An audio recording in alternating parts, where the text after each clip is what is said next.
Alhamdulillahirabbil alamin wa kafa.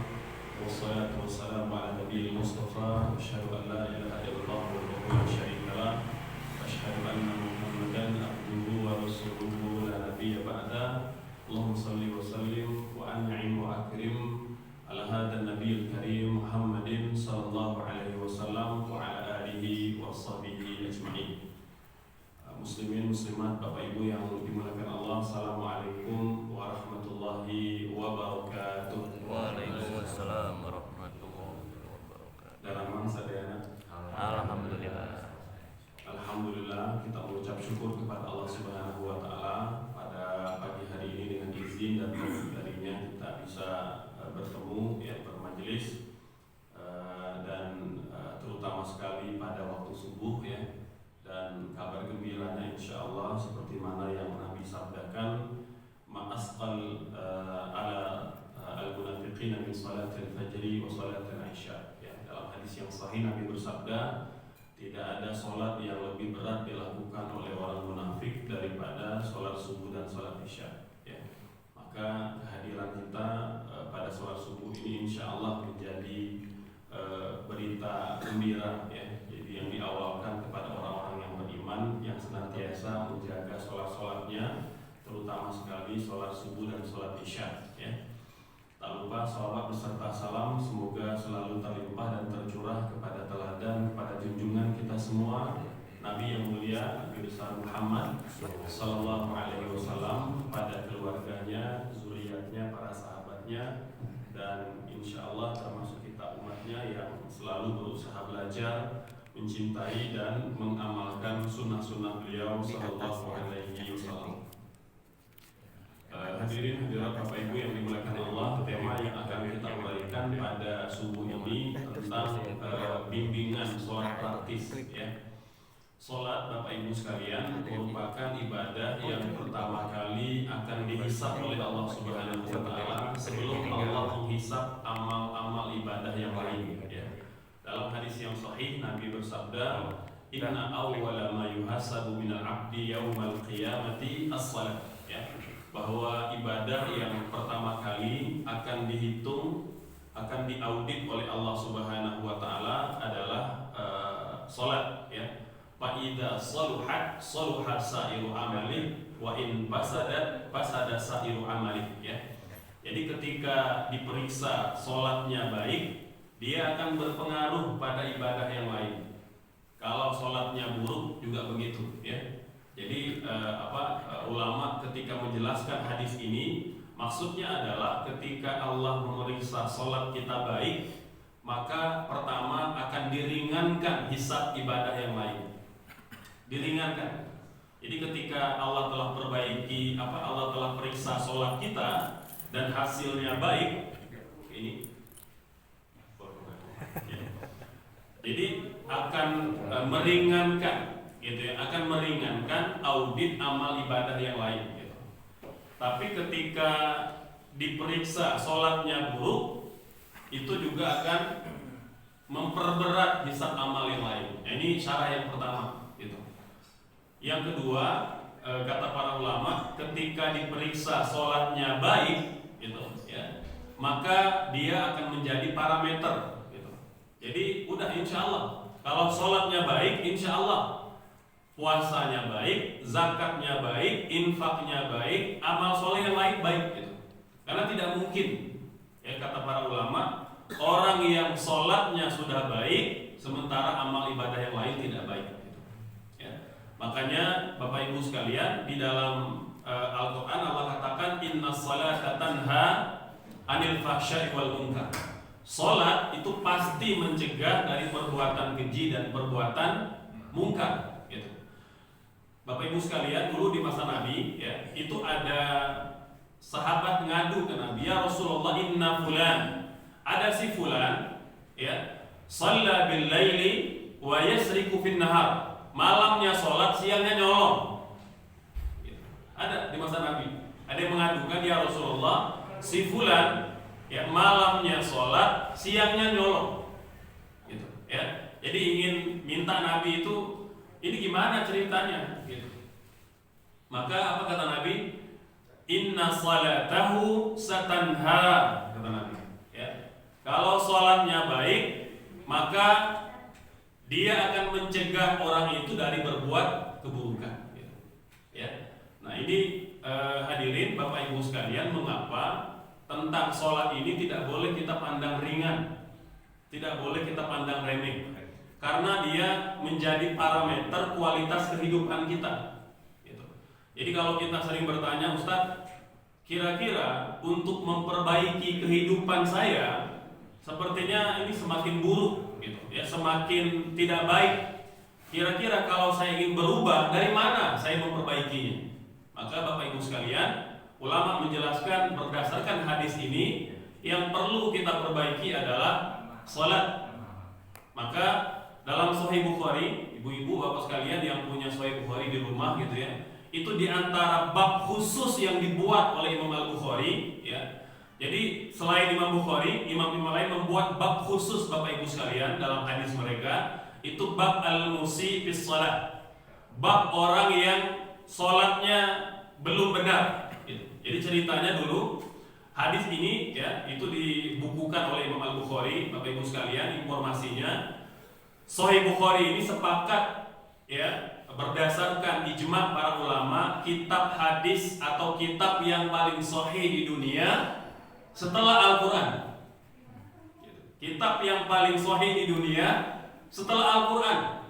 Berkurun lamanya diperiksa oleh para ulama, maka dipastikan kitab Sahih Bukhari ini kitab yang paling sahih setelah Al-Quran.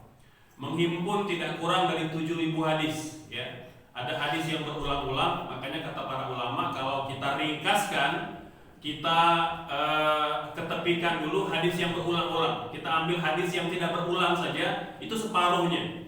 Jadi kurang lebih 3.500 hadis itu sekali. Nah, di antara 3.500 hadis itu ya, ini ada bab khusus tentang orang yang buruk dalam sholatnya atau orang yang belum benar sholatnya. Jadi ceritanya ada sahabat Nabi sholat di Masjid Nabawi ya. Disebut sahabat Bapak Ibu sekalian punya 3 persyaratan. 1, bertemu dengan Nabi, hidup sezaman dengan Nabi.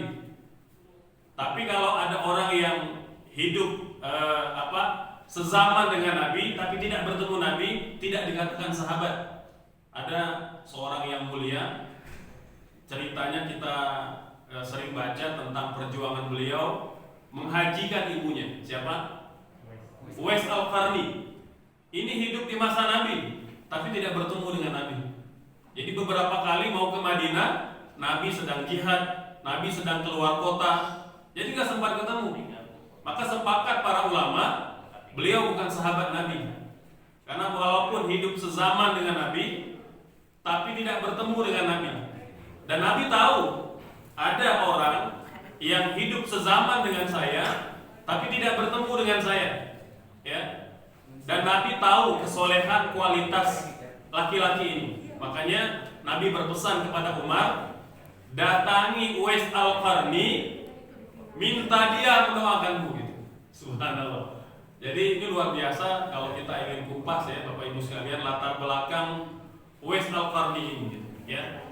Jadi beliau di antara orang yang soleh yang hidup di zaman Nabi, semasa dengan Nabi tapi tak berkesempatan bertemu dengan Nabi. Nah, Bapak Ibu sekalian, kalau ada orang yang sezaman dengan Nabi tapi tidak bertemu dengan Nabi, tidak dikatakan sahabat. Maka memang sahabat ini orang yang mulia gitu.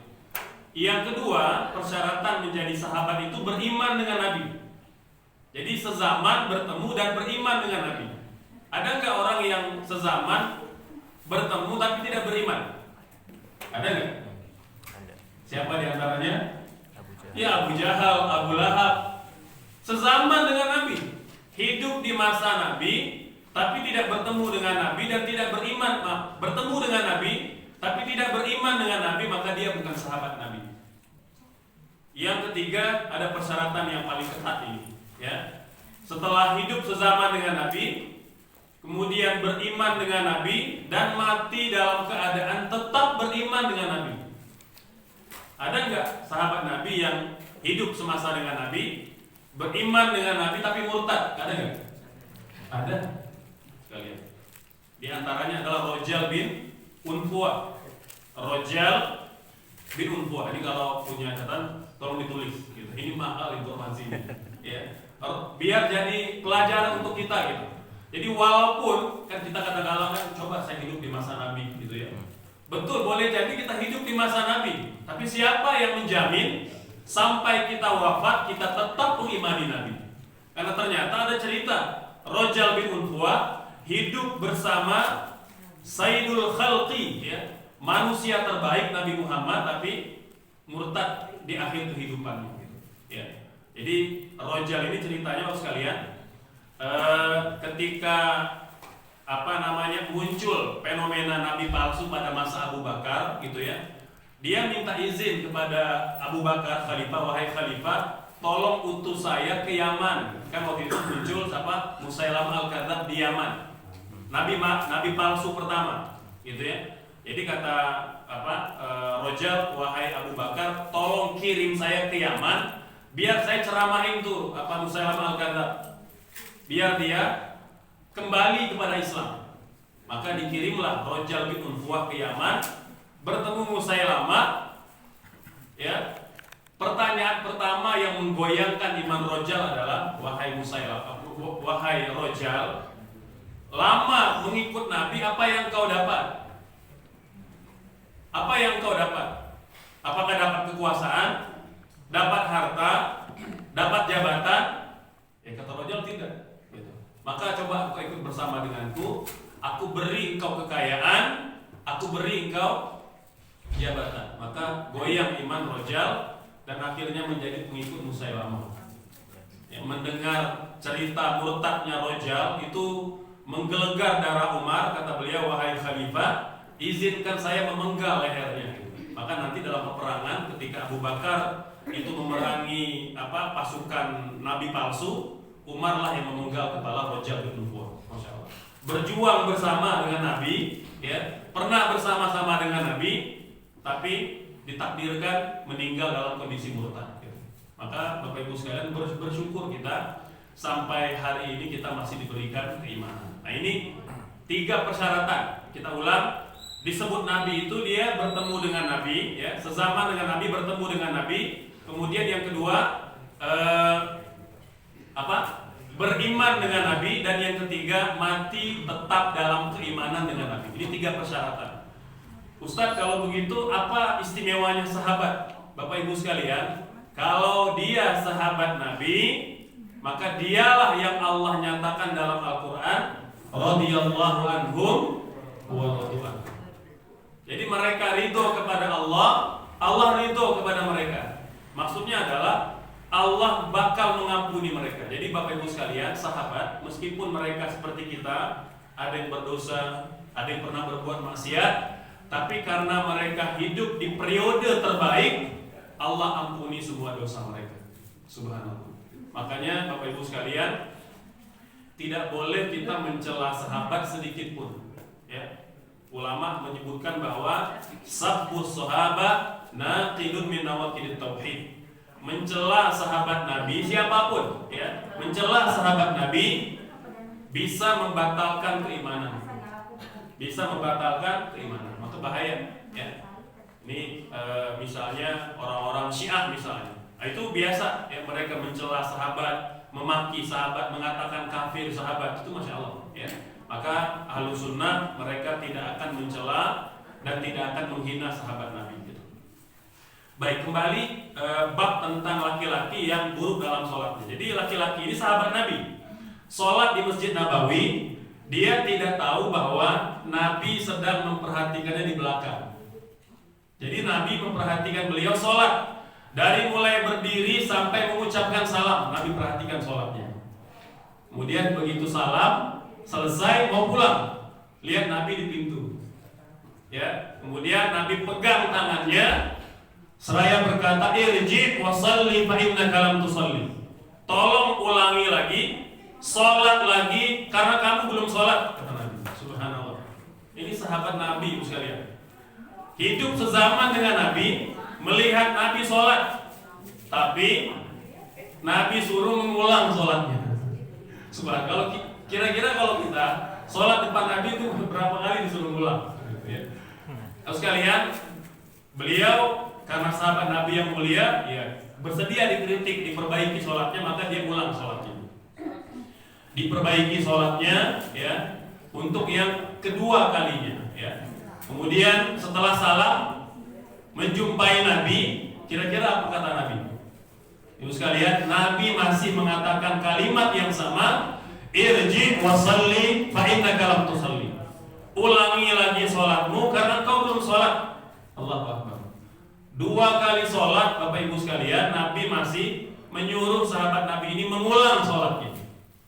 Maka diulanglah kali yang ketiga. Diperbaiki lagi, dibenari lagi, ya. Kemudian sampai akhirnya mengucapkan salam, dalam hati dia berpikir 3 kali sholat insya Allah benar. Bertemu dengan Nabi, Nabi masih mengatakan kalimat yang sama, irji wa salli fa innaka lam tusalli. Ulangi lagi sholatmu karena engkau belum sholat. Masya Allah. Bapak Ibu sekalian, Imam Al-Bukhari menulis hadis ini pada bab khusus, judulnya bab al-musi, babul musi fi salatihi. Orang yang belum benar sholatnya. Bab khusus Bapak Ibu sekalian di dalam Sahih Al-Bukhari itu. Nah, kemudian terakhir kata sahabat tadi, walladzi ba'atsaka bil haqq, ya Nabi Allah, demi zat yang telah mengutusmu dengan kebenaran, ma uhsinu ghairah, saya tidak bisa sholat yang lebih baik dari yang terakhir tadi. Jadi yang ketiga itu sudah sehabis-habis ilmu saya, sudah sehabis-habis pengetahuan saya, maka tolong ajari saya. Subhanallah. Maka Bapak Ibu sekalian, Nabi kemudian bikin tutorial sholat lengkap, tidak hanya sholat, dari mulai bab berwudu sampai melakukan sholat dan sampai mengucapkan salam, khusus di depan sahabat Nabi ini. Hikmahnya Bapak Ibu sekalian, ya, hikmahnya adalah tata cara sholat yang sampai kepada kita itu dari bab sholat ini yang ditulis oleh Imam Bukhari. Jadi hikmahnya adalah karena kesalahan sahabat ini, Nabi bikin tutorial sholat, dan itulah yang sampai kepada kita setelah 1400 tahun berlalu. Dan setelah menjelaskan itu, menjelaskan tentang tata cara berwudu, tata cara sholat, Nabi terakhir mengucapkan satu kalimat yang banyak kita sudah hafal kalimatnya. Apa kata Nabi?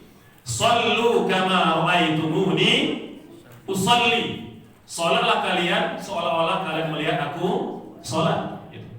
Nah, kita persoalannya umat Islam adalah paham atau baca atau dengar hadis yang terakhir saja, penggalan terakhir. Padahal kalau kita baca lengkap hadis ini, itu Nabi sedang mengajarkan sahabat sholat. Pertanyaannya Bapak Ibu sekalian, mengapa Nabi sesungguh-sungguh seperti itu? Artinya seserius itu beliau mengajari sahabat Nabi sholat. Mengapa? Karena tadi kata Nabi apa? Orang yang baik sholatnya, baiklah kehidupannya. Gitu. Ya. Jadi jika kita pada hari ini sering mengeluh, ya, mengapa kehidupan kita begitu-begitu aja, atau boleh jadi semakin buruk, ya, dari mana saya akan memperbaikinya? Maka Bapak Ibu sekalian, perbaikilah dari sholat. Karena Nabi yang mengatakan itu. Orang yang berkualitas sholatnya, berkualitas hidupnya. Orang yang baik sholatnya, baiklah kehidupannya. Gitu. Sama juga anak-anak kita juga begitu. Ya, kalau kita melihat anak ini kok tidak bisa diatur gitu, ya. Kemudian banyak kalimat-kalimat yang tidak baik diucapkan gitu. Ini dari mana kita memperbaikinya? Maka Bapak Ibu sekalian, perbaikilah sholatnya. Karena kalau anak sudah baik sholatnya, insya Allah baiklah akhlaknya. Baik, nah oleh sebab itulah Bapak Ibu sekalian, fikih sholat Nabi ini menjadi penting. Ya, bimbingan sholat Nabi ini menjadi penting. Ya. Sebelum kita uraikan lebih lanjut, ya sekalian, bahwa mungkin ada pertanyaan, Ustadz, mengapa tata cara sholat itu kerap kali berbeda antara satu buku dengan buku yang lain, antara satu ustadz dengan ustadz yang lain, antara satu kiai dengan kiai yang lain? Mengapa berbeda-beda? Nah, Bapak Ibu sekalian, pertama di dalam sholat ya itu ada perkara-perkara yang usul ya. Usul ini yang mendasar. Ada perkara-perkara furu, ada perkara-perkara cabang. Artinya apa? Memang dalam beberapa hal Nabi itu punya beberapa variasi tata cara sholatnya, gitu ya. Dan variasi itu tidak tidak apa-apa ya. Asal dia punya sandaran dan dia punya dalil. Nah, pada hari ini kita akan kupas tuntas semuanya biar Bapak Ibu tahu. Setidaknya pertama bisa mengoreksi sholat kita. Yang kedua, oh ternyata saya sudah benar sholatnya. Nah, gitu. Jadi tidak kemudian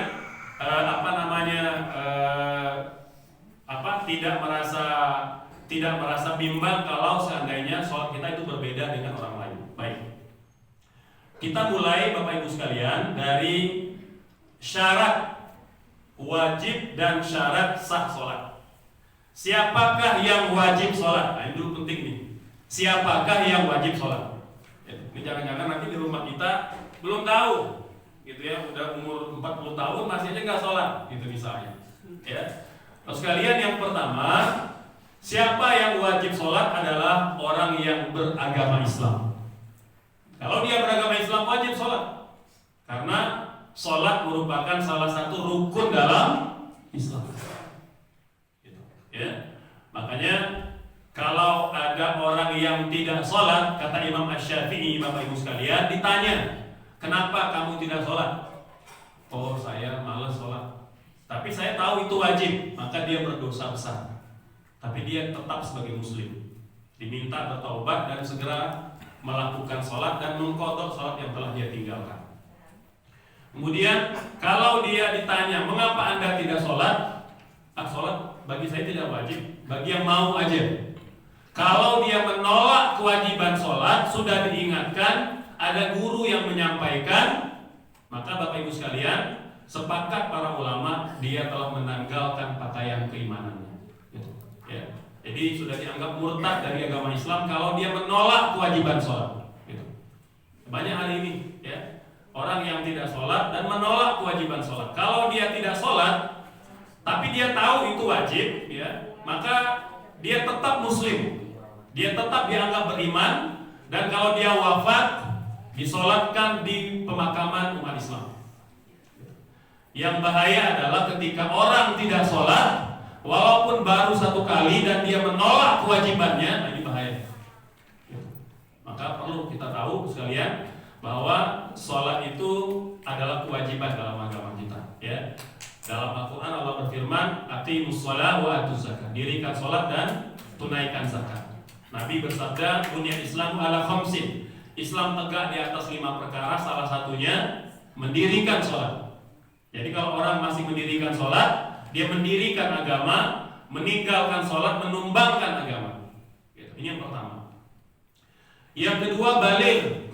Nah, baligh ini usia bulughh. Laki-laki umumnya ditandai dengan mimpi basah, perempuan dengan menstruasi. Maka kita insya Allah ya sudah tahu anak-anak kita, Bapak Ibu ini yang perlu kita ajarkan. Kalau laki-laki, kalau dia sudah mimpi basah, maka jangan sampai anak kita masih suka meninggalkan sholat karena dia sudah balik. Kalau usia 5 tahun sampai 7 tahun, 9 tahun belum balik, ya, dan dia masih malas-malas sholat, ya masih boleh kita kemudian berikan dispensasi. Walaupun tetap kita ajarkan dan kita perintahkan dia sholat. Tapi jangan sampai sudah balik, laki-laki sudah mimpi basah, perempuan sudah menstruasi tidak sholat, nah ini bahaya. Yang ketiga, berakal.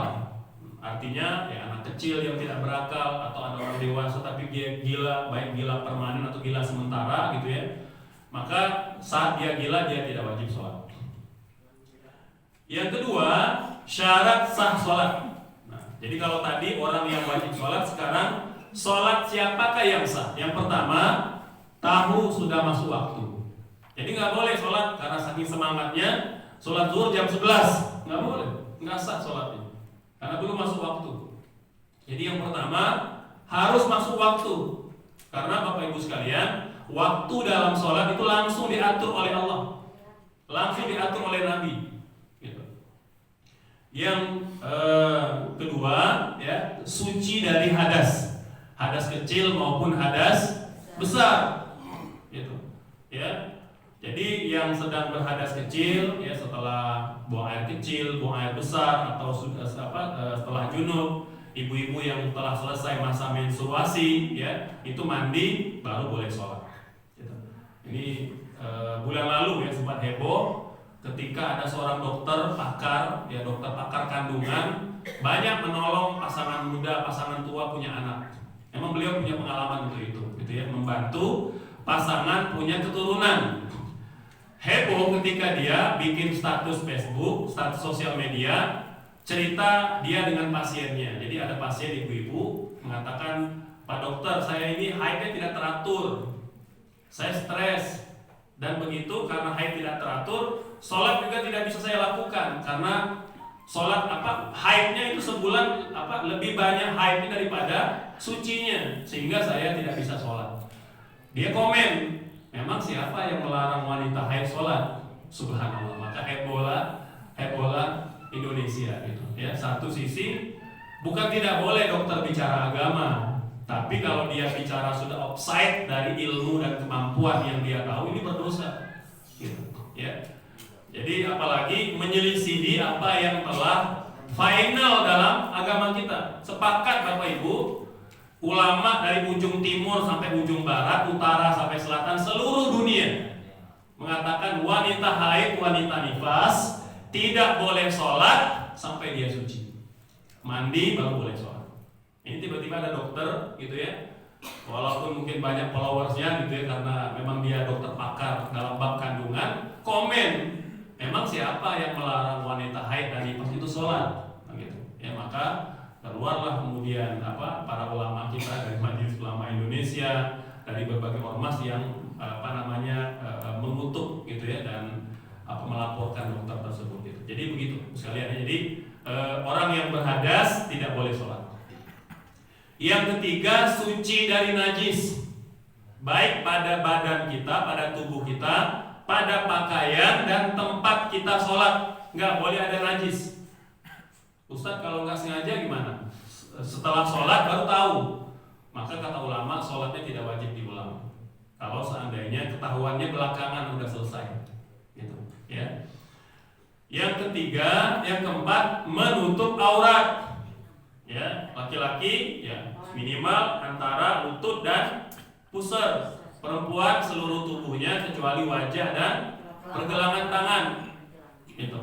Kalau di Turki, di Pakistan, di India, kecuali termasuk kaki. Jadi wajah, tangan dan kaki. Ya. Karena dalam mazhab Hanafi, kaki itu tidak termasuk aurat.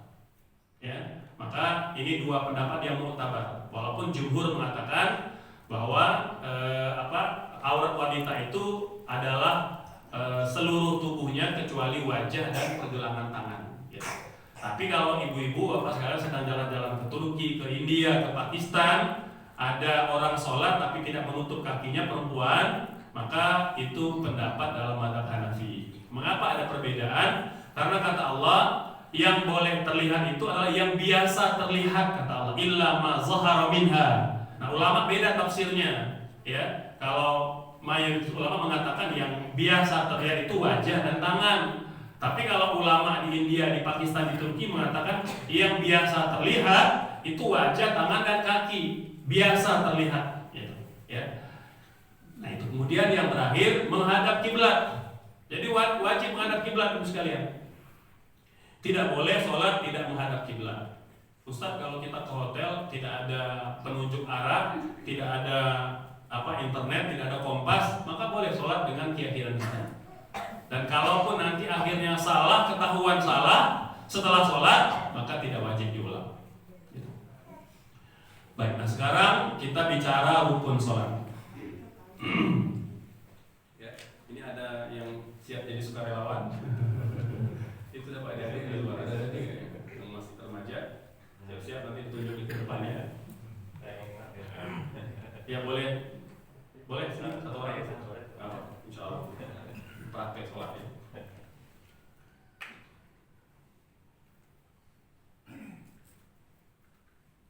Ya, Masya Allah.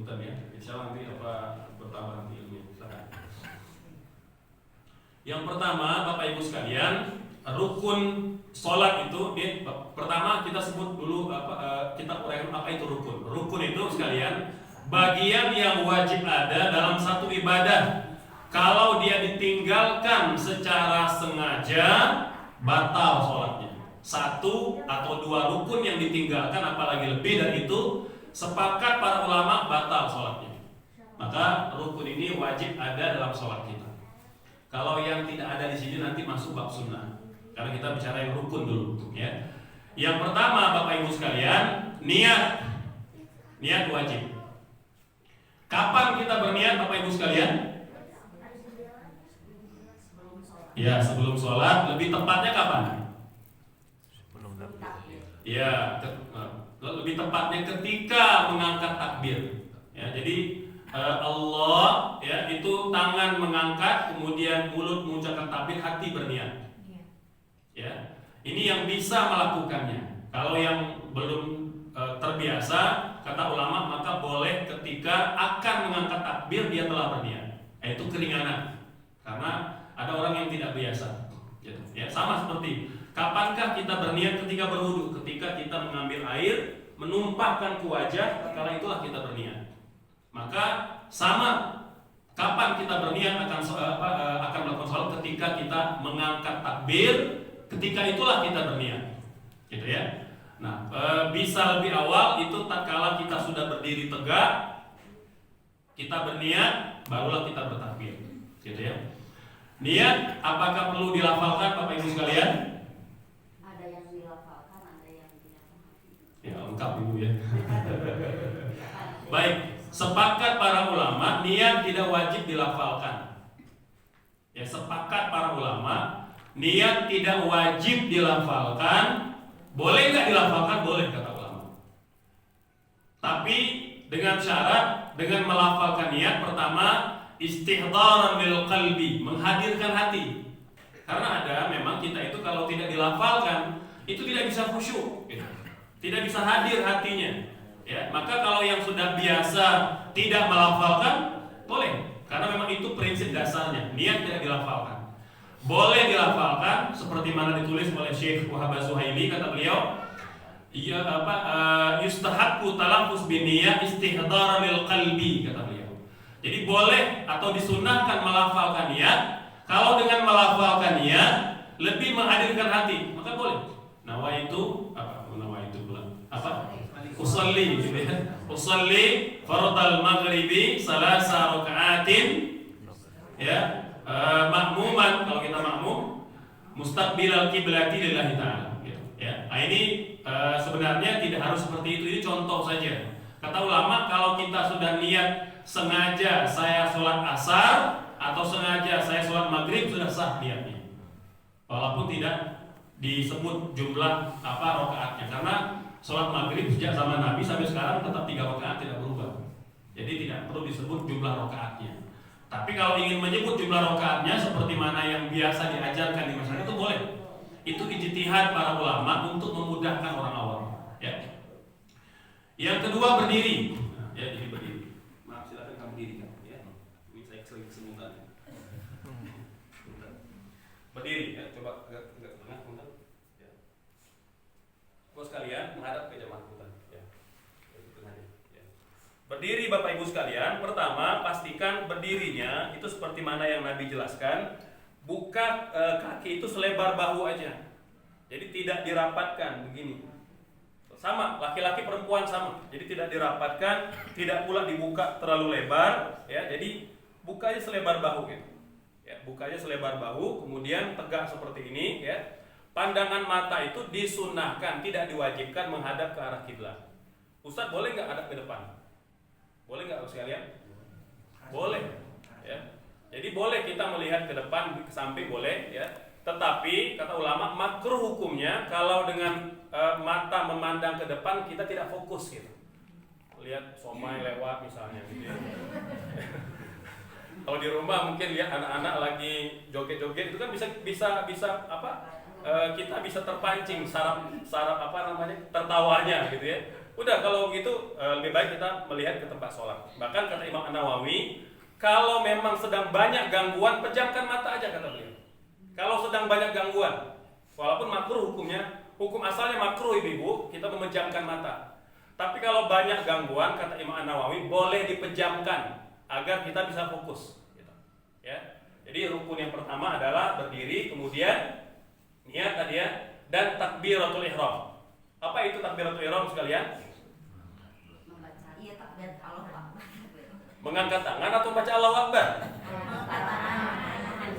Takbir. Nah, ini ada mazhab takbir, ada mazhab angkat tangan ini. Terus kalian takbiratul ihram itu adalah melafalkan takbir. Mengangkat tangan itu sunnah. Jadi kalau kita tidak bertakbir angkat tangan pun tetap sah sholat kita, asal kita melafalkan takbiratul ihram. Mengapa namanya takbiratul ihram? Takbir yang mengharamkan, Bapak Ibu sekalian. Ada 3 hal yang diharamkan, yang tadinya halal. 1, makan, minum. Yang kedua, berbicara. Yang ketiga, bergerak. Itu diharamkan, kan tadinya halal ya. Maka mengapa namanya takbiratul ihram? Takbir yang mengharamkan.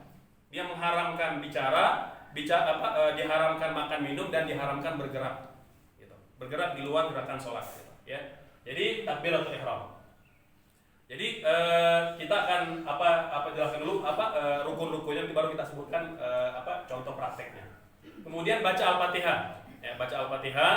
Nah, ini sempurna baik imam maupun makmum. Sama sekalian ya. Jadi jumhur atau kebanyakan para ulama mengatakan Al-Fatihah wajib dibaca baik oleh imam maupun makmum. Ya, walaupun nanti ada pengecualian kalau misalnya pada sholat jahar. Yang kemudian ruku, ini sama ya, kalian ruku. Baik, ruku coba kita perhatikan ruku, Kang, ruku. Oke. Nah, bagi kalian ini rukunya insya Allah sudah sempurna ya. Jadi pertama kaki dibuka selebar bahu, badan dibungkukkan. Kata Ibunda Aisyah, cara Nabi ruku, la yabusuhu wa la yarfa'u. Nabi itu tidak menukikkan kepalanya terlalu ke bawah dan tidak pula mengangkat ke atas. Jadi sedang-sedang aja, begini. Jadi kepalanya lurus, jadi tidak terlalu ditundukkan ke bawah dan tidak pula diangkat begini. Ya tadi sejajar aja sekalian. Kemudian, punten, ini sering terjadi, lengan kita lurus kok sekalian. Mengapa? Ada bisa ke sana, Det. Oh gitu ya. Ini ya. Iya, Det, betul. Ya. Mengapa Bapak Ibu sekalian tangan kita itu berbeda-beda antara satu orang dengan orang yang lainnya? Karena Allah sudah menciptakan tangan kita untuk menopang ketika ruku. Maka jangan dibengkokkan lagi seperti ini. Karena dia udah simetris, Allah buat lurus untuk menopang, dia lurus begini ya, menopang lutut. Dan Nabi biasanya kata Ibunda Aisyah menggenggam kedua lututnya. Menggenggam ya. Nah, menggenggam dibuka, jadi tidak tutup begini, tapi digenggam lututnya. Digenggam lututnya, ya. Jadi tangan lurus, punggung lurus, kedua tangan menggenggam lutut, pandangan ke tempat sujud. Ya, jadi punten Bapak sekalian, ya, ini banyak kita lihat ada orang yang satu tangannya bengkok begini, gitu ya. Atau ada yang lurus tapi tangannya sampai ke bawah begini. Pernah lihat? Ya. Punten sekalian, ini tidak diajarkan Nabi. Jadi Nabi hanya mengatakan peganglah, genggamlah kedua lututmu. Gitu. Ini ruku yang sempurna insya Allah. Ya. Kemudian berikutnya i'tidal. Ya boleh. Sami Allahu liman hamidah. Ya. Nanti kita akan jelaskan apakah dengan mengangkat tangan atau tidak. Ya. Baik. Terus lagi. Sekarang sujud sekalian. Coba sujud Kang. Allahu Akbar. Baik. Ya. Sekalian sujud itu pertama kita mendahulukan lutut atau kedua tangan? Tangan dulu. Oke. Sebelah sini mantapnya apa? Ya. Kalau sekalian, kebanyakan ulama mengamalkan lutut terlebih dahulu. Tapi boleh kita meletakkan kedua tangan karena memang bergantung pada posturnya. Nabi ketika awal-awal ya, ketika beliau di awal-awal di Madinah itu banyak beliau sholat dengan mendahulukan kedua lutut ketika akan sujud. Namun ketika beliau sudah agak berusia, ya, di usia 50-an sampai 60 itu, beliau sudah agak tidak kuat bertopang pada kedua lutut, maka beliau turun dengan kedua tangannya. Karena punten sekalian yang sudah sepuh ya, yang punya orang tua itu nggak kuat kalau lutut lebih dahulu, bahaya ini, ya bisa-bisa retak atau cedera, gitu, ya. Makanya dalam dalam Sunan Abu Daud itu ada dua cara Nabi mengajarkan, ada dengan sujud mendahulukan kedua lutut dan dengan kedua tangan. Yang penting jangan kepala duluan, gitu, ya. Nanti bisa nyungkur, gitu. Ya, jadi boleh dengan kedua lutut terlebih dahulu, ya. Baik, sekarang jadi sujud. Oke, sujud sekalian, sujud ya. Kata Nabi, sujud itu dengan meletakkan 7 ruas tubuh kita. Bisa ini atau miring ya, biar terlihat. Ya. Posisinya sekalian, yang pertama yang wajib kena tempat sujud adalah dahi. Hidung wajib nggak? Hidung kata ulama sunnah muakkadah. Kata Imam Asy-Syafi'i, kalau ada orang yang tidak sujud, yang tidak kena hidungnya, dia harus sujud sahwi, kata beliau. Sujud sahwi, ini kata Imam Syafi'i. Kalau ulama lain mengatakan tidak tidak apa-apa, artinya tetap sah sholatnya, gitu ya. Jadi tetap sah sholatnya, namun makruh dia melakukan perbuatan yang dicela dalam agama. Jadi ibu sekalian, kalau orang Arab hidung mereka mancung-mancung. Jadi kalau mereka sujud biasa aja hidungnya pasti kena. Kita mancungnya ke dalam. Gitu ya. Jadi maka pastikan kalau sujud ibu sekalian ya, ini banyak ya, terutama anak-anak kita. Itu kena dahinya, nggak kena hidungnya. Maka pastikan ajarkan mereka sujud dengan kena dahi maupun hidung. Kan kata Nabi, aku diperintahkan umirtu an asjuda ala sab'ati a'zum. Dalam hadis itu kata Nabi, aku Allah perintahkan sujud di atas 7 ruas. Jadi pertama dahi dan hidung, yang kedua pergelangan tangan, yang berikutnya kedua lutut dan ujung jari kaki. Gitu ya. Baik, posisinya Bapak sekalian, kaki ini, Ustaz, apakah harus rapat atau renggang? Mazhab yang tadi ini gimana? Terus sekalian, kata ulama, boleh rapat, boleh renggang, dan boleh di antara keduanya. Karena ketiga-tiganya bukanlah rukun dalam sholat. Artinya posisinya itu diberikan kebebasan. Yang penting ujung jari kakinya itu menempel ke tempat sujud. Gitu, ya. Baik, cukup ya. Baik, ya. Sekarang kita ada ke depan. Oke. Duduk antara dua sujud. Ya, Bapak sekalian, duduk antara dua sujud ya, ini menjadi rukun. Jadi tangan kita pertama, duduknya sekalian, duduk duduk antara dua ini pertama, tangan itu boleh di ujung lutut atau di atas lutut. Nah, jadi pegang lututnya, jadi boleh di ujung paha sini atau boleh di atas lutut, melututnya. Ini di antara posisi yang biasa Nabi lakukan, ya. Jadi Nabi tidak meletak tangannya di sini dan tidak di tempat yang lain, tapi Nabi akan meletakkan di dua posisi. Pertama di ujung lutut, di ujung paha maksudnya. Yang kedua di atas lutut. Gitu. Maka boleh ini di antara dua posisi meletakkan kedua tangan. Gitu. Baik, berikutnya baca tahiyat akhir.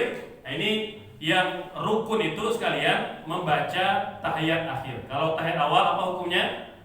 Sunnah muakkadah. Nanti kita akan jelaskan ya. Kemudian sholawat ya, Allahumma sholli ala Muhammad itu minimal, yang lengkapnya sholawat Ibrahimiyah. Nanti akan jelaskan. Kemudian mengucapkan salam dan tertib. Salam sekalian itu yang rukunnya hanya yang ke kanan yang rukun. Jadi punten ya, setelah itu salam kanan, assalamualaikum ya. Salam kanan itu kata Nabi, pelipis pipi kiri kita itu pipi kanan terlihat oleh orang yang di belakang. Itu kalau memang tidak punya masalah leher gitu ya. Jadi assalamualaikum diharapkan ke arah kanan. Dan mohon maaf kalau tiba-tiba setelah salam yang pertama kita buang angin, sudah sah sholatnya walaupun kita tidak sempat salam yang kedua. Ini kan sering terjadi ya, karena mungkin nahan kentut gitu ya. Akhirnya begitu salam yang pertama sudah tidak tertahankan lagi, lepas aja setelah salam yang pertama gitu ya. Kalau hukum nahan kentut? Makruh. hukumnya makruh ya, jadi tidak membatalkan sholat. Kalau memang sholat zuhur 4 rakaat gitu ya, aduh tanggung banget kalau harus ngulang gitu ya, maka boleh ditahan tapi hukumnya makruh. Jadi kalau ibu lepaskan juga sebelum sholat selesai, maka itu lebih berpahala karena kita akan mengulang sholat. Tapi kalau tidak, kalau memang pertimbangan tidak kuat lagi sholat, maka tetap sah sholatnya walaupun makruh. Ya, baik Ustaz, cukup. Ya, atur nuhun Ustaz, jazakallahu khairan. Masya Allah. Ya, atur nuhun barakallahu fikum.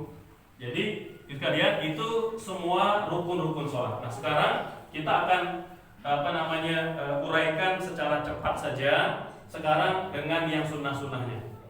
Baik, pertama sekalian niat wajib, berdiri wajib, takbir wajib. Sekarang cara mengangkat kedua tangan. Yang pertama, mengangkat tangan tatkala takbiratul ihram hukumnya sunnah. Jadi kalau tidak diangkat Allahu Akbar tetap sah sholatnya. Karena yang rukun takbiratul ihram bukan mengangkat kedua tangannya. Tapi kalau kita memang tidak ada masalah kesehatan pada tangan, ya diangkat karena lebih sunnah. Pertama, apakah kita membaca kalimat takbir dulu atau mengangkat dulu? Atau serentak? Sekalian, yang banyak diamalkan ulama itu adalah serentak. Allahu Akbar. Serentak antara mengangkat tangan dengan lafal takbirnya. Tapi boleh kalau seandainya ada di antara bapak ibu yang memang biasa takbir dulu, Allahu Akbar, boleh. Atau angkat tangan dulu, Allahu Akbar. Ya, setidaknya bapak ibu sekalian, kalau ada orang sholat di sebelah kita dengan cara yang berbeda, kita bisa memakluminya. Itu minimal. Kita boleh mengamalkan satu cara sholat yang Nabi ajarkan, tetapi tidak kemudian menolak cara lain yang mungkin berbeda, gitu ya. Oke, itu terkait dengan sekarang ketinggian. Apakah setinggi bahu, setinggi telinga, atau merapat ke telinga? Sekalian, itu ketiga-tiganya diajar oleh Rasulullah SAW. Yang pertama, angkat setinggi bahu. Ya, Allahu Akbar. Yang kedua, angkat mendekati telinga. Allahu Akbar. Angkat dengan menempelkan ke daun telinga. Allah. Ini diantara sholat yang banyak diajarkan oleh orang tua. Karena ini fikih Syafi'i. Karena itu yang dulu dibawa oleh para ulama kita di awal-awal. Mengangkat takbir, menempelkan tangan dengan kedua telinga. Ini kalau yang tangannya mungkin tidak ada masalah, mungkin gampang. Ya, tapi ada orang yang nggak kuat. Ya. Jadi nyampe ke sini aja udah agak susah gitu. Jadi boleh di depan bahu, boleh mendekat ke telinga, boleh menempel ke telinga. Gitu. Ya. Berikutnya bersedekah. Bersedekah Bu sekalian, mayoritas para ulama mengatakan sunnah bersedekah. Tapi kalau yang jalan-jalan ke Libya, ke Maroko ya, sekolahnya UAS atau sekolahnya Ustaz Hidayat ya di Libya atau di Maroko itu mereka tidak bersedekah karena makruh. Dalam pendapat Imam Malik itu bersedekah. Jadi takbir itu Allahu Akbar begitu aja. Ya, jadi bersedekah itu memang pendapat umumnya ulama di dunia, bersedekah ya. Allahu Akbar disunahkan bersedekah. Sekarang posisinya di mana? Di bawah perut atau di atas pusar atau mungkin sampai leher ini. Terus sekalian, yang diajarkan oleh ulama salaf itu ulama yang hidup 300 tahun pertama, ya. 300 tahun ke sini itu disebut khalaf, belakangan. Jadi salaf itu di antara Abu Hanifah, Imam Malik, Imam Syafi'i, Imam Ahmad itu di antaranya, ya.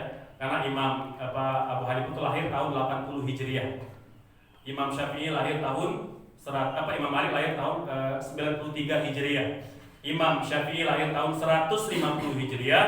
Imam Ahmad lahir tahun 164 Hijriah. Jadi jarak mereka dengan Nabi cuma 100 tahun. Kalau kita ribuan 14 abad gitu ya.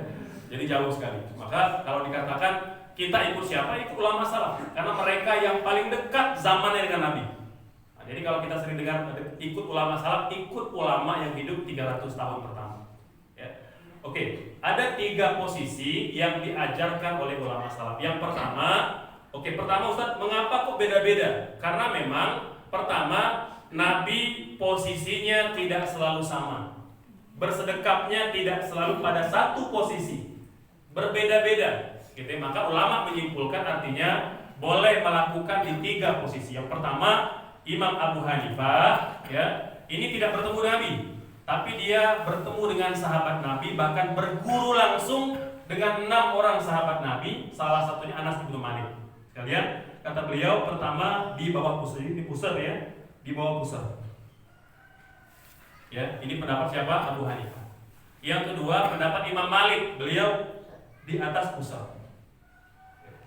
Imam Syafi'i antara dada dan pusat, di tengah-tengah.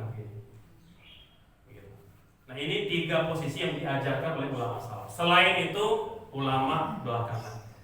Gitu, ya. Jadi saya hanya mengajarkan yang diajarkan oleh ulama salaf. Ustaz, mana yang benar? Ditaruh aja atau digenggam? Sekalian, kalau ditaruh namanya al-wada'u, kalau digenggam namanya al-qabdu. Kedua-duanya diamalkan Nabi. Jadi boleh al-wada'u, boleh al-qabdu. Al-wada'u diletakkan aja, atau al-qabdu dipegang atau digenggam. Posisinya sekalian boleh begini, boleh bertemu kedua pergelangan tangan, boleh sampai ke ujung siku. Nah, kira-kira ibu-ibu, kalau yang sudah melakukan dengan satu gerakan udah itu aja. Kalau ada di antara 3 itu, amalkan itu aja. Tidak perlu kemudian harus satu versi aja. Versi Imam Syafi'i aja, nggak harus. Ya, boleh seperti mana yang telah diajarkan oleh para ulama kepada kita. Gitu ya. Baik.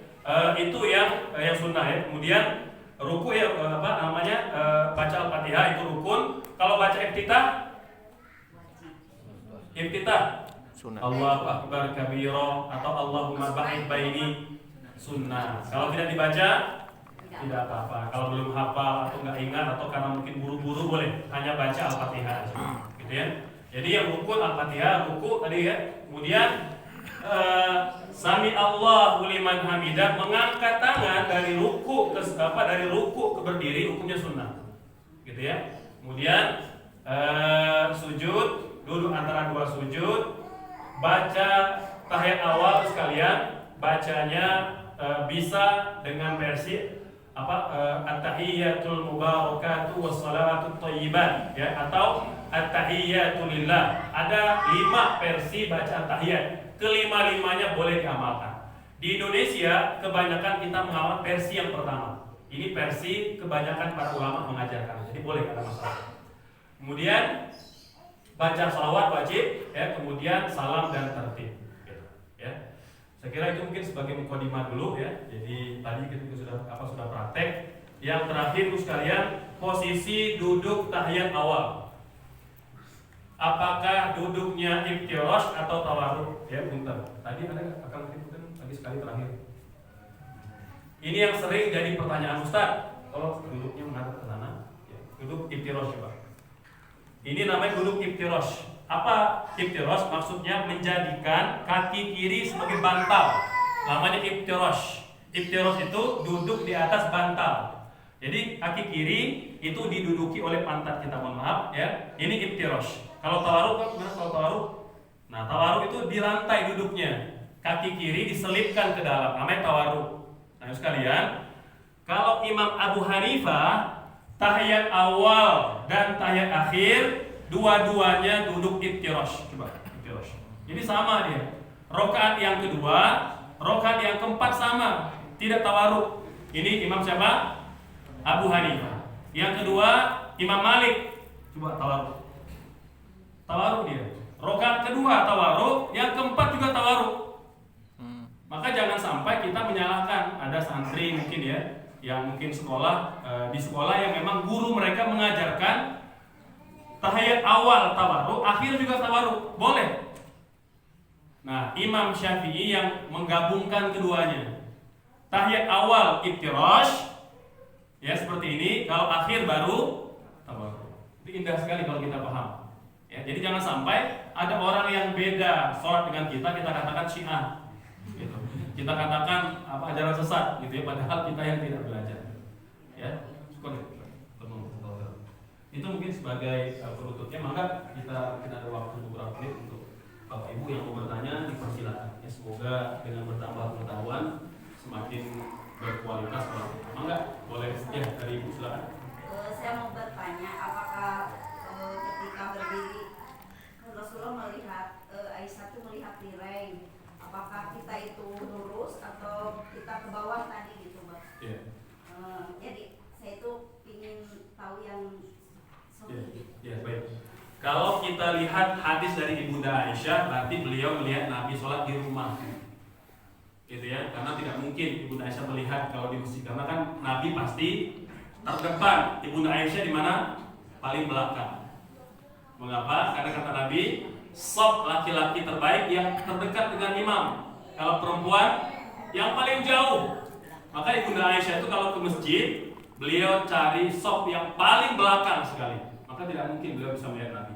Jadi kalau ada hadis Ibunda Aisyah cerita tentang cara Nabi ruku, sujud, itu beliau melihat Nabi di rumah. Ya, begitu Ibu. Jadi yang beliau lihat adalah Nabi itu artinya kepalanya tidak merunduk terlalu ke bawah seperti, mohon maaf, sapi yang sedang merumput gitu ya, atau tidak pula mendongak ke atas, tapi dia sejajar dengan punggung, dengan punggung kita gitu. Itu lurus aja gitu. Begitu Ibu. Ya, maka ada yang lain silakan. Dari kaum bapak, maka kalau ada silakan. Ya, betul. Untuk ruku saya untuk sujud sendiri kan ada yang menyampaikan bahwa ibu jari kaki itu harus menghadap kiblat. Itu yang pertama. Terus pada posisi at-tahiyat itu Pada kondisi apa? Kedua? posisi at-tahiyat Ayat. ayat awal dan akhir ada yang bilang ada yang digerak-gerakkan dengan segitiga ataupun dengan seperti apa lagi. Ya, dan pertama terkait dengan posisi kaki, apakah betul jempol kaki harus menghadap kiblat? Bapak sekalian, keterangannya tidak ada seperti itu, ya. Tetapi hadis yang dijelaskan oleh para ulama dalam bab sholat Nabi itu seperti tadi hadis yang kita katakan, Nabi bersabda, aku diperintahkan sujud di atas 7 ruas. Itu artinya apa? Kaki sekalian, kalau Bapak Ibu kakinya tidak ada masalah, maka ditekuk ke belakang. Gitu, mohon maaf ya. Baik ketika sujud seperti ini gitu ya, seperti ini kakinya gitu, jadi tidak diginiin gitu ya, tapi ditekuk begitu.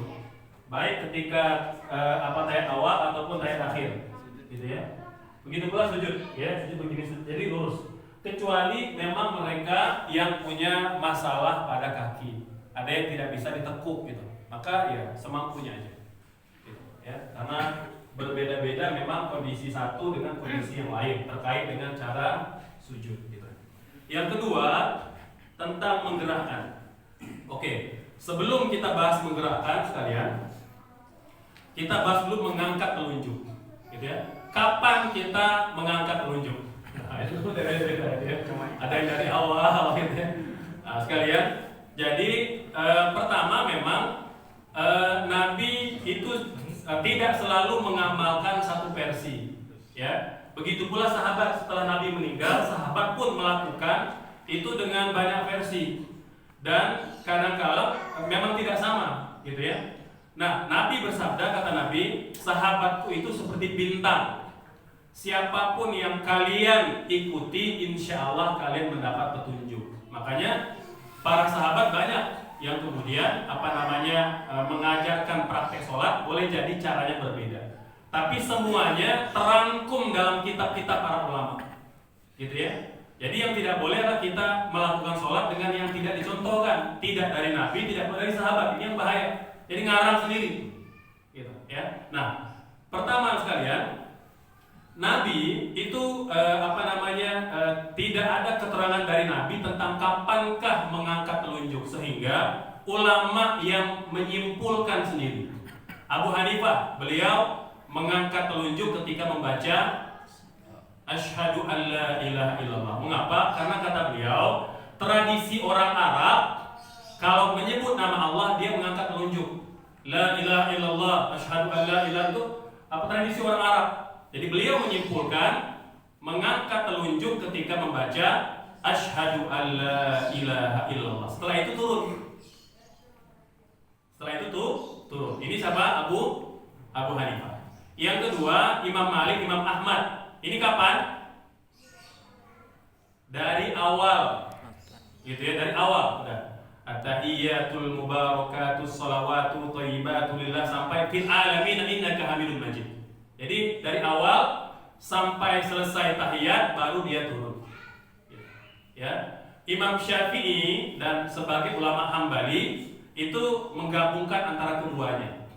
Jadi tidak ketika asyhadu an la ilaha illallah saja dan tidak mulai dari awal, tapi dari asyhadu an la ilaha illallah wa asyhadu anna muhammadar rasulullah, tidak turun-turun sampai fil alamin innaka hamidun majid. Ada 3 ya. Nah, Bapak Ibu kalau sudah ada satu di antara 3 ini, amalkan aja yang sudah diamalkan. Amalkan yang sudah diamalkan. Jadi jangan dirubah. Amalkan yang sudah diamalkan. Jadi kita ulangi. 1 ketika apa? Asyhadu an la ilaha illallah, kemudian turun. Yang kedua dari awal. Enggak turun-turun sampai mau salam. Fil alamin innaka hamidun majid baru turun. Yang ketiga Imam Syafi'i, Imam Hambali, ulama Hambali itu dari apa? Dari asyhadu an la ilaha illallah, tapi tidak turun. Kan beda sama Abu Hanifah ya. Kalau tadi Abdul langsung kalau ini enggak turun-turun sampai fil alamin innaka hamidun majid baru turun. Nah, sekarang persoalannya bagaimana dengan yang menggerak-gerakkan? Yang menggerakkan pun itu macam-macam versinya. Ada yang sekali-sekali gitu ya, pelan gitu ya. Ada yang kencang gitu ya. Ada yang kencang gitu ya. Itu saya pernah bawa anak sholat gitu ya, di samping orang yang memang menggerakkan jari. Ya itu dia komplain, sholat kok main-main gitu. Itu udah tua, sholatnya masih main-main. Anak-anak gitu nggak tahu. Jadi ada yang pelan, ada yang kencang gitu ya. Ada yang kadang-kadang muter, gitu ya. Ada lagi yang lebih kreatif, bikin nama Allah. Nama Allah gitu ya. Nama Allah gitu ya. Jadi subhanallah. Terus kalian pertama, bahwa antara yang tidak menggerakkan dengan yang menggerakkan, pertama khilaf di kalangan para ulama, khilafnya muktabar, tidak boleh saling mencela, gitu ya. Tapi kalau Bapak Ibu nanya pendapat manakah yang paling banyak diamalkan oleh para ulama, kita katakan lebih banyak tidak menggerakkan. Mohon maaf ya. Jadi bab tentang menggerakkan jari itu ada 12 hadis setidaknya, gitu ya. 11 hadis itu tidak menggerakkan, hanya mengangkat tangan tanpa menggerakkan. 1 hadis menggerakkan, gitu ya. Dan ke-12 hadisnya sahih semua, gitu, ya. Baik yang tidak menggerakkan atau yang menggerakkan, kedua-duanya berdiri di atas dalil. Cuma yang tidak menggerakkan lebih banyak dipraktekkan, diamalkan oleh para ulama. Mengapa? Karena kata para ulama, mengangkat jari itu sudah dianggap menggerakkan. Asyhadu an la ilaha illallah itu sudah dianggap menggerakkan. Nah, cuma pendapat yang kedua mengatakan dia perlu menggerakkannya, ada yang mungkin sebentar aja, ada yang lama sampai akhir, gitu ya. Nah, jadi antara yang menggerakkan tidak menggerakkan tidak apa-apa, gitu ya. Yang penting tidak saling mencela, karena kedua-duanya di atas dalil. Itu Bapak. Mangga ada yang lain silakan, mungkin dari ya nanti kita ke depan. Mangga Bapak Ibu yang di belakang.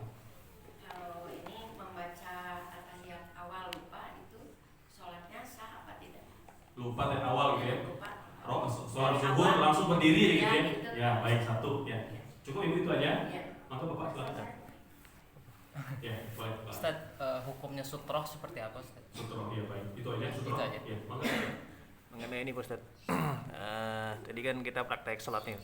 Mengenai sholat wajib, terus jenis-jenis sholat sunnah. Ya buat motivasi kita itu. Terus fadilah sholat sunnah itu apa aja? Oke, baik. Baik Bapak Ibu sekalian, mungkin saya langsung komen yang terakhir gitu ya. Memang kalau kita ingin jelaskan ini waktunya mungkin terbatas gitu ya. Mungkin nanti insya Allah kita bikin uraian khusus ya, mungkin di bulan depan atau kapan gitu, tentang uraian sholat sunnah serta fadhil dan keutamaannya, insya Allah ya. Jadi mungkin singkat aja, 1 yang saya bacakan hadis Nabi. Ada sahabat Nabi yang satu hari meminta kepada Nabi, kata beliau, wahai Nabi, aku minta 1 permintaan, tolong kabulkan. Kata Nabi ya. Beliau minta, aku ingin bersama engkau di surga. Ya, jadi kata beliau, uridu murafaqataka fil jannah. aku minta bersamamu di surga. Ini luar biasa cintanya gitu ya. Jadi kata Nabi, insya Allah aku akan perkenankan, tapi bantu aku dengan cara engkau memperbanyak sujud. Alaika bikathrotis sujud. Jadi banyaknya kita sholat, ibu sekalian, bapak sekalian, itu ternyata menjadi salah satu keutamaan kita akan bersama dengan Rasulullah SAW. Jadi ciri-ciri orang yang akan bersama Nabi, orang yang banyak sujud. Ya, sering sholat.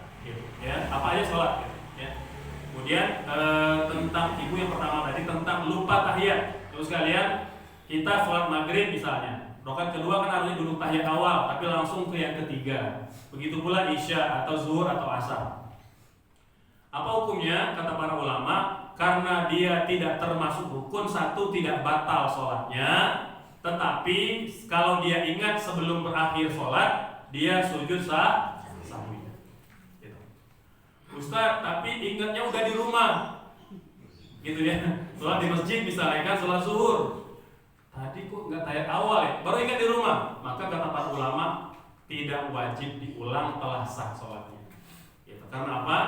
Tahiyat awal hukumnya sunnah muakkadah, bukan rukun. Tapi kalau kita masih ingat ketika belum salam, maka disunnahkan sujud sahwi, gitu ya. Baik sebelum salam ataupun setelah salam. Yaitu khilaf di kalangan para ulama tentang tata cara salat. Begitu Ibu. Yang tadi dari Akang yang kedua tentang sutro. Pertama, apa itu sutro? Sutro itu Bapak sekalian secara bahasa dinding atau tirai. Sutro. Ya.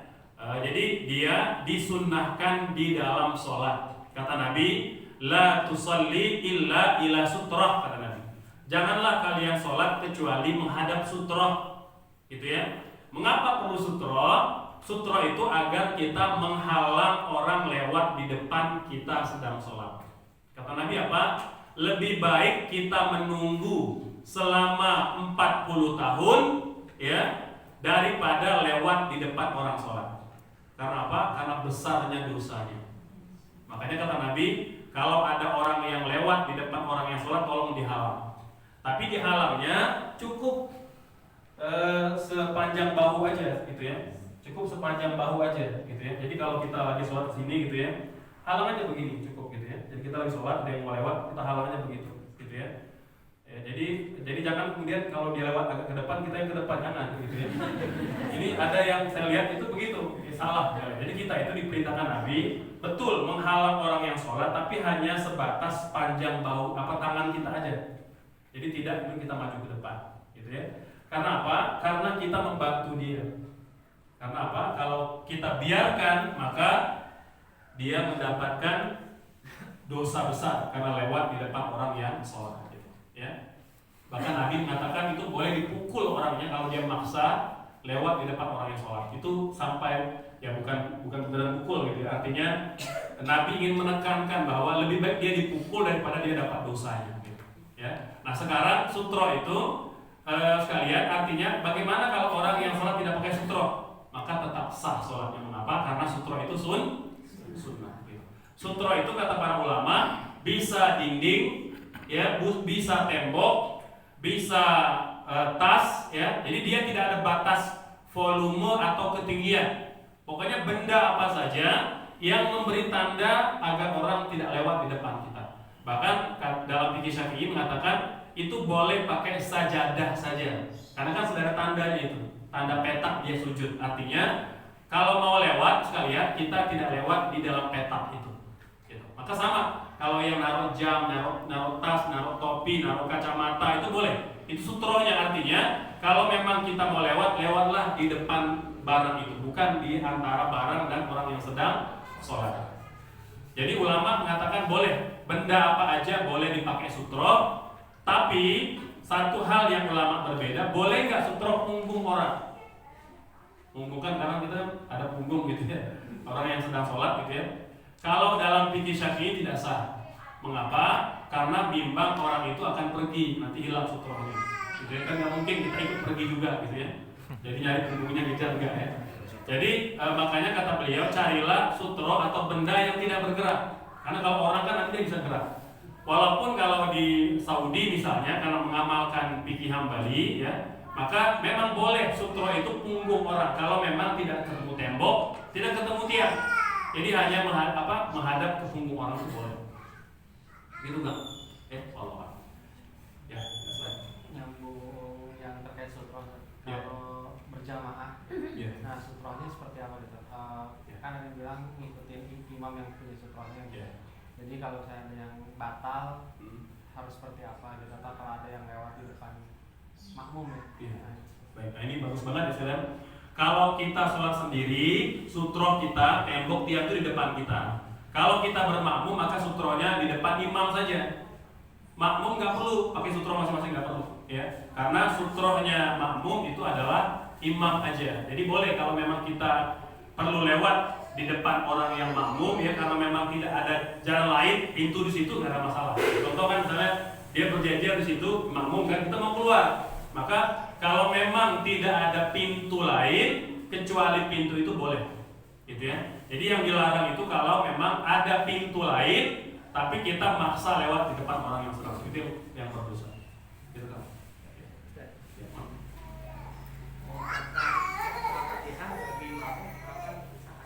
Ya.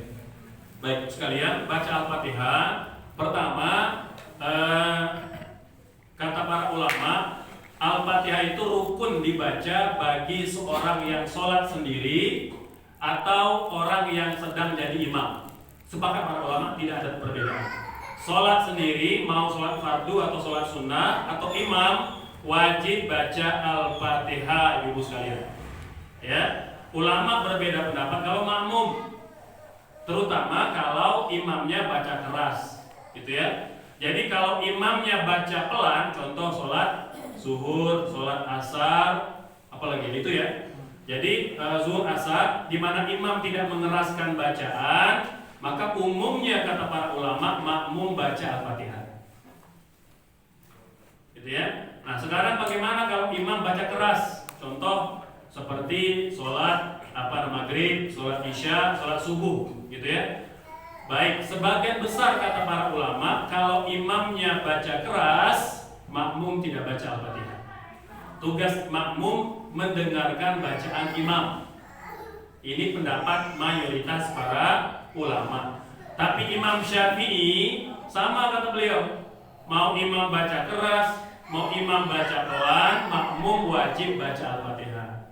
Nah, jadi ibu-ibu kita yang memang umumnya baca Al-Fatihah, imamnya baca keras atau imamnya baca perlahan, maka pakai yang itu saja. Itu pendapat Imam Syafi'i, gitu, ya. Nah, jadi memang pendapat ulama umumnya kalau imam baca keras, makmum mendengarkan. Itu khilaf di kalangan para ulama. Gitu.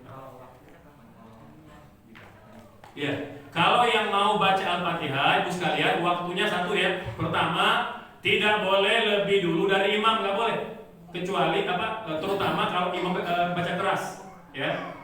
Maghrib, isya, subuh ya, ibu sekalian, pastikan imam selesai dulu baca Al-Fatihah.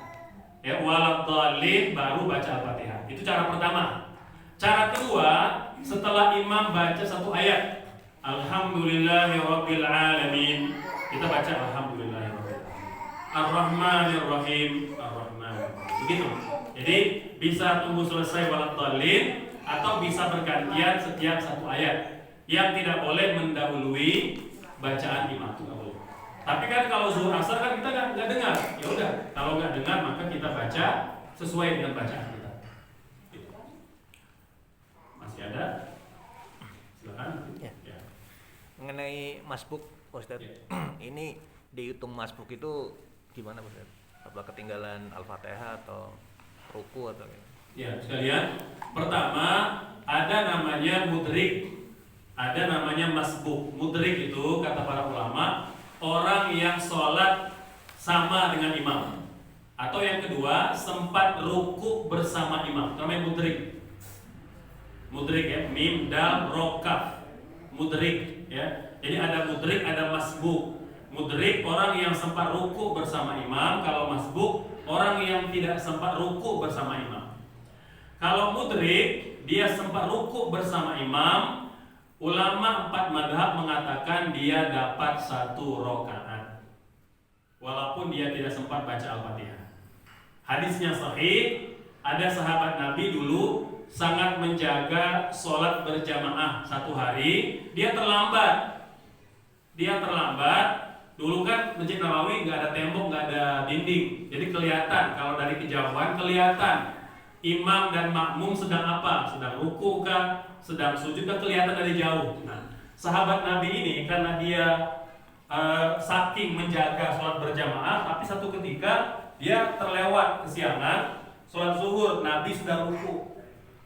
Dia berpikir kalau saya jalan sampai ke masjid baru ruku, Nabi sudah i'tidal, terlewat 1 rakaat. Maka apa yang dia lakukan? Dia ruku di luar masjid dan sambil berjalan gitu, ya, mendatangi sop Nabi gitu, ya, ruku di luar masjid dan jalan sampai masuk dalam saf. Setelah salam, ada yang cerita ngadu ke Nabi, wahai Nabi, fulan ruku di luar masjid. Jadi ingin mengatakan itu nggak sah sholatnya, kata sahabat tadi gitu ya. Kata Nabi, sholatnya benar, tapi tolong jangan diulang, kata Nabi. Ya, sholatnya benar, tapi tolong jangan diulang. Artinya, kata ulama memang walaupun seseorang tidak sempat baca Al-Fatihah, tapi dia sempat ruku bersama imam, pendapat ulama 4 madhab dapat 1 rakaat. Gitu ya.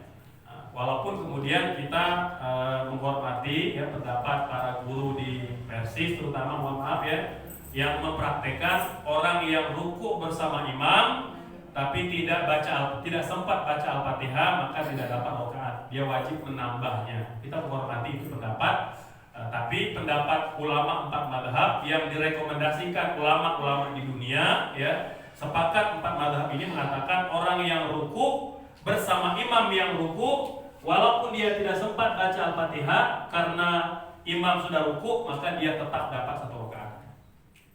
Gitu, ya. Nah, ini disebut mudrik namanya. Kalau masbuk, dia datang, imam sudah i'tidal, maka dia masbuk. Dia terlewat rakaat itu, maka dia perlu tambah. Jadi standarnya adalah ruku bersama imam, gitu ya. Tapi ya pesan saya, kita tetap menghormati pendapat para guru ya di Persis yang berijtihad bahwa memang juga punya dalil. Apa dalilnya? Nabi bersabda, la sholata liman lam yaqra bi Fatihatil Kitab. Tidak dianggap sholat, tidak dianggap rakaat kalau tidak baca Al-Fatihah. Itu dalilnya, gitu ya. Nah, tapi kemudian ada pendapat yang berbeda. Jadi intinya saling menghormati perbedaan. Ya.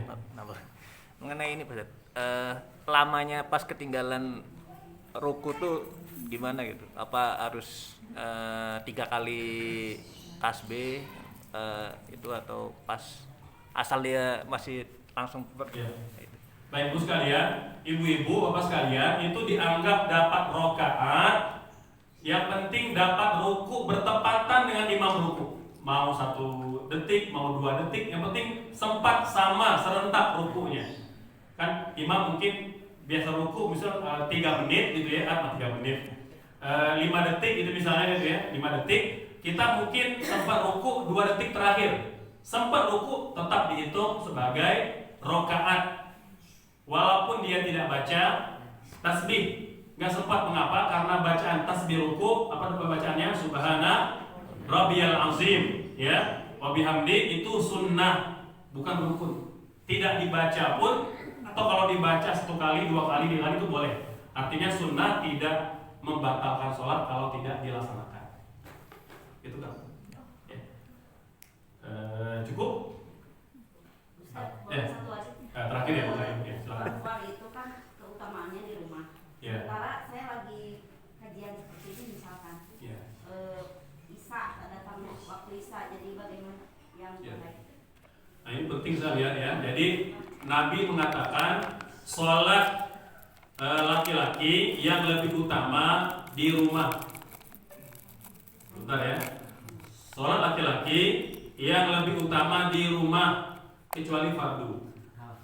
Gitu ya. Jadi fardu laki-laki lebih utama di mana? Di masjid. Gitu ya. Kalau perempuan, fardu dan sunnahnya lebih utama di rumah. Tapi Nabi mengatakan jangan larang wanita-wanita kalian ke masjid. Nah, ini maksudnya adalah boleh jadi ada momen-momen tertentu, ya, ada kebaikan yang lebih banyak didapat oleh wanita kalau ke masjid. Ada kajian seperti ini, ada majelis taklim, ya, ada mungkin kegiatan sosial, kegiatan di masyarakat, itu boleh. Artinya mengapa Nabi mengatakan lebih utama di rumah kalau memang itu lebih bermanfaat untuk wanita. Tapi kalau dia dengan ke masjid, ke majelis taklim lebih banyak manfaatnya, itu juga lebih utama. Jadi bergantung kepada kebaikan yang mau kita ambil. Begitu, ya. Wallahu a'lam. Demikian mungkin ya untuk raya. Masih lagi? Masih ternyata. Ya, terakhir kali ya, karena mengenai keabsahan, saya terngiang pas kecil. Anak kecil yang belum sunat yang ke masjid bisa membatalkan sholat orang dewasa. Apakah itu?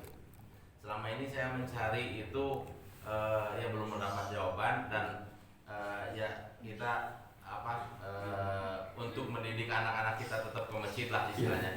Sampai dulu-dulu itu di kampung itu anak kecil yang semangat mau ke masjid itu tidak dibolehkan. Karena itu apakah hadis sahihnya? Makasih Pak Ustaz. Ini bagus ya, mungkin terakhir ya.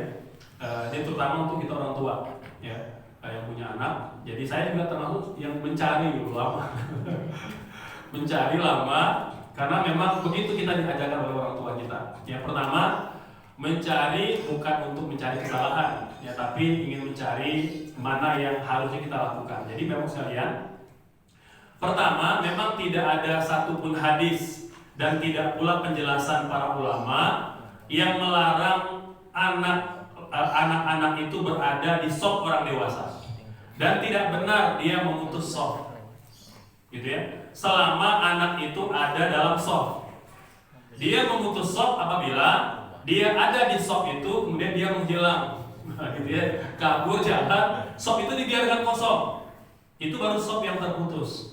Jadi sebenarnya penjelasan orang tua kita dulu itu sebenarnya tidak sepenuhnya salah, ya. Jadi lebih kepada upaya untuk menertibkan anak-anak, gitu ya. Dan memang dulu orang tua kita kan anak-anak itu di shaf belakang, karena kebanyakan memang dulu anak-anak kecil itu lebih mudah untuk ditenangkan. Pokoknya kalian di shaf belakang udah tenang begitu. Kalau sekarang anak-anak sekalian ditaruh di shaf belakang, insya Allah mereka main petak umpet gitu ya. Nah, jadi mengapa sebaiknya anak-anak itu sekalian satu upayakan dia ada bersama dengan ayahnya, di samping ayahnya, karena dia akan lebih tenang. Karena kalau di belakang dengan teman-teman, insya Allah boleh jadi ya itu berulang-ulang dia akan keluar gitu ya. Jadi upayakan di samping orang tua, satu. Yang kedua, punten sekalian ya, sikap yang pertengahan itu satu, tidak bersikap terlalu keras, melarang anak-anak ke masjid, gitu ya. Yang kedua, tidak pula terlalu bebas. Udah anak-anak bebas ke masjid, padahal orang tuanya tidak pernah mengajarkan adab-adab di masjid, gitu ya. Makanya kadang-kala DKM komplain atau orang tua komplain di DKM terlalu keras, anak-anak kok nggak diizinkan ke masjid. Di waktu yang sama ternyata kita juga para ayah lupa, Bapak Ibu sekalian, Nabi, para sahabat membawa anak mereka ke masjid, satu, yang sudah mudah dikendalikan. Yang kedua, mereka sudah diajarkan adab-adab masjid. Ya, apalagi sekarang persoalannya anaknya disuruh ke masjid, ayahnya di rumah.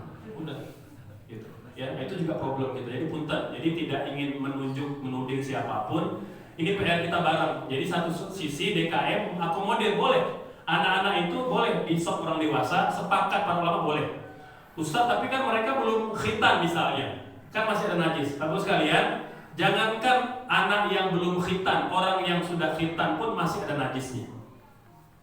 Najis yang tersembunyi kita nggak tahu, gitu ya. Maka kata ulama tidak ada masalah kalau anak itu berada di shaf orang dewasa, tidak memutus shaf walaupun mereka pakai pampers, boleh, gitu. Karena mereka masih anak-anak dan kita mendidik mereka untuk sholat, gitu ya. Nah, di waktu yang sama orang tua juga ketika anak ke masjid, orang tua ikut ke masjid dan sholat bersama dengan anaknya, dan anak-anak telah diajarkan adab-adab di masjid, gitu ya. Saya nanya sering dalam bab ini, ibu sekalian, ulama itu menyusun setidaknya ada 50 adab anak-anak di masjid.